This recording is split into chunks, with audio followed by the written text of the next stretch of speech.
Hey YouTube, welcome back to my channel. Thank you so much for joining me. If you want to join me again, you can always subscribe down below. Thank you so much. So this video is going to be my 5 things that nobody asked for. Now, some would perceive this as an anti-haul, however, a lot of times when I'm anti-hauling things, I'm like, there could be a market for people who want this and a niche for people that wanted this. But these are just 5 products that no one asked for. Why did you release this? Nobody wanted this, guys. Like, come on. No one wanted this. Let's jump right in. The first one that I might get some hate for is the Pat McGrath Lip Fetish Balm. And a lot of people's excuses for this are Pat McGrath is a makeup artist who is luxury and high-end. However, this is a lip balm and it's $38. And when you read the description, it's like, brings a subtle sheen to your lips. Go to your damn drugstore and pick out 20 of your favorite chapstick, you're good to go.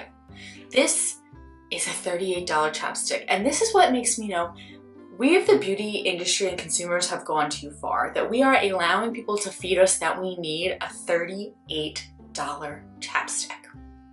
And I don't recall the last time I recalled anyone sitting there going, you know, my lips are so chapped and you know what, I want a little shine to them, so let me go to Sephora to figure out where I can buy. Let me go on Sephora.com for chapstick. My lips are burning. I am at the drugstore buying Carmex and chapstick and Bliss sticks and Burt's Bees. I'm not buying a $38 Pat McGrath fancy wancy lipstick-esque lip balm. I don't need it, you don't need it, and no one asked for it. No one wants a $38 lip balm. And if you do, sit down, look at yourself in the mirror, and I want you to ask yourself 5 questions. How did I get so much money? Why do I want this? What do I have against drugstore chapsticks? Why do I hate myself? And why do I like spending my money on pointless things? Maybe the second one I'll get some hate for is the MAC and Jeremy Scott collab. It looks like this. I don't know if you guys remember when Hard Candy was in Sephora years and years ago before it was at Walmart. They had a very similar collection slash vibe going on with mixtape palettes and lip palettes that I actually recently just decluttered just because they were cute. But oh my god. Oh my god. First of all, there's a lip palette in it. I think psychos like lip palettes because I don't remember the last time anyone was like, I want another lip palette. Anastasia has one, Urban Decay has one on clearance. I just need a Makeup Forever, I believe, has one. I totally need a lip palette. I probably would rather roll myself in lipsticks, all my empty lipsticks to get it on my face than buy a lip palette.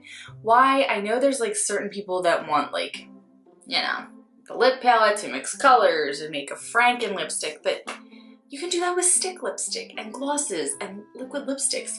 A lip palette, I have to get a brush, I have to sit there and line my lips forever, and then I get to the bar or then I go out on a date or something like that, and it's like, well now, okay, let me perfectly mix together pull out my giant lip palette. Bumpin' Jams. It says Bumpin' Jams on there. When did we as a consumer say, I want a Bumpin' Jam collection for MAC? And it comes with an eyeshadow palette. There's 29 shades, so that seems pretty awesome. It's $75.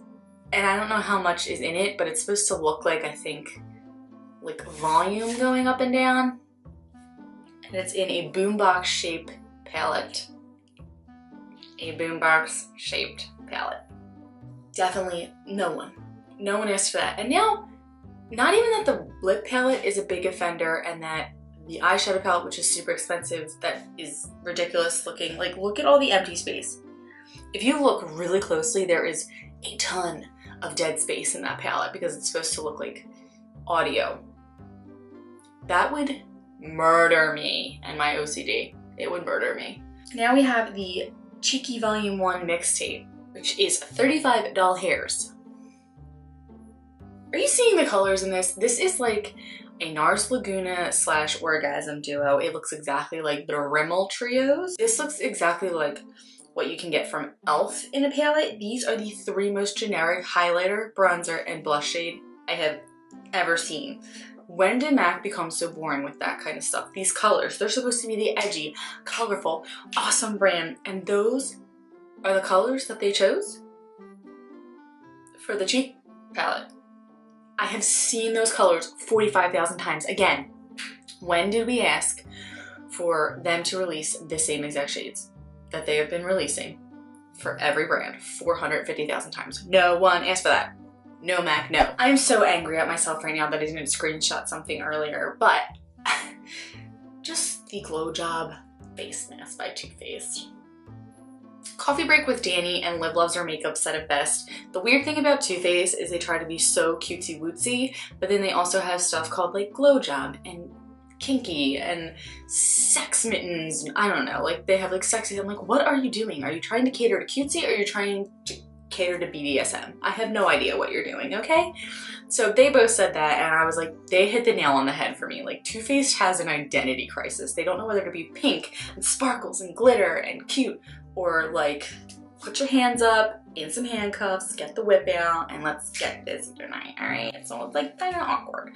But the Glow Job glitter, they literally said in their Instagram story today that it was for Instagram selfies. The glitter is for Instagram selfies. And then they had to do like a 9 click-through Instagram story of why you should buy it, how it's not dangerous, the glitter is cosmetic grade, and then they listed out what's in it that's good for you, and there was so many typos, and like they put the same ingredient twice and wrote out about the ingredient twice. I'm so mad that I did not screenshot it. But some people may have asked for a glitter, non-really any benefit face mask, but however, I did say this video was for stuff no one asked for. This is something no sane person asked for. No sane person asked for a glitter face mask just for selfies on Instagram. Now we are getting obnoxious. We are getting obnoxious when a brand caters. They literally said in their Instagram story, it has benefits, but the glitter is for your Instagram selfies. It's like, why can't I just do a full face of makeup and not be for my Instagram selfies? Like that's what the cosmetic industry is for. Now you're just specifically saying that your useless glitter in your useless product is for a useless Instagram selfie. My favorite thing ever is probably going to be the good old Morphe 25D Oh Boy palette. Looks like this. Now this is just a palette of transition shades. So you know how we get like super glittery shades and we get palettes and we say, oh, there's no transition shade. Well, here we go. Morphe just released a palette of just transition shades. I don't recall anybody asking for that or wanting it or even remotely thinking that they wanted it. If you pull this together and look at it, there are so many similar shades that they just spaced it out. I'm pretty sure you can look at it and find like, if you look really close, there's 5 that are the same exact. And then they put like a pop between them so you don't really know. A pop, another neutral shade that pulls like a different tone. It's just so obnoxious. I've never seen a more obnoxious looking palette. You know what this palette reminds me of? This transition shade palette from Morphe? It reminds me of when you're writing a college essay and by the end conclusion you just run out of things to say. So you're like in the last couple paragraphs, so you just basically keep repeating yourself in different sentence structures, in different words, different everything, just to basically keep saying the same thing over and over and over again so you can get to your conclusion to fill up a couple pages. Well, that's what this palette reminds me of. It's the same thing over and over and over again, trying to make it seem like this is something you need and this is something just mind-blowing and different, and it's like, Morphe, are you freaking serious? Like, last but not least, did any of us ask for another boring palette from The Balm in the new Meet Matchmaker Clever The Balm palette? These have a couple of, I guess, pretty workable colors in it, but looking at this palette, nobody asked for this boring palette. I hate the layout. I hate the little doubles. This palette makes me cringe when I just look at it. There's something about it that just says, I am the most boring palette. And if I was to say to somebody who doesn't have eyeshadow to be like, hey, this is gonna be your best holy grail palette ever, it's never gonna happen. And anybody who has a lot of makeup, such as myself and a lot of people on YouTube, don't want this. This is so lame and boring and just goes into, I don't even know. But nobody asked for another boring palette from The Balm, especially one with that cringy layout and oh my god, I hate it. I just hate it. I hate the way it has the doubles together. I hate the way they're on top of each other. I hate the way it looks like scientific or boring. Oh my God, I just hate it, please. I have to get it off the screen. But like I said, nobody wants it. We're not asking for it. The bomb just stopped. Guys, thank you so much for watching my video of things nobody wants, things nobody asked for, but brands release them anyway. So good luck selling those. Let's count how long it takes until we see them on Look or on sale. All right, let's count. Let me know, all right? Thanks so much for watching, guys. Have a great night. Bye.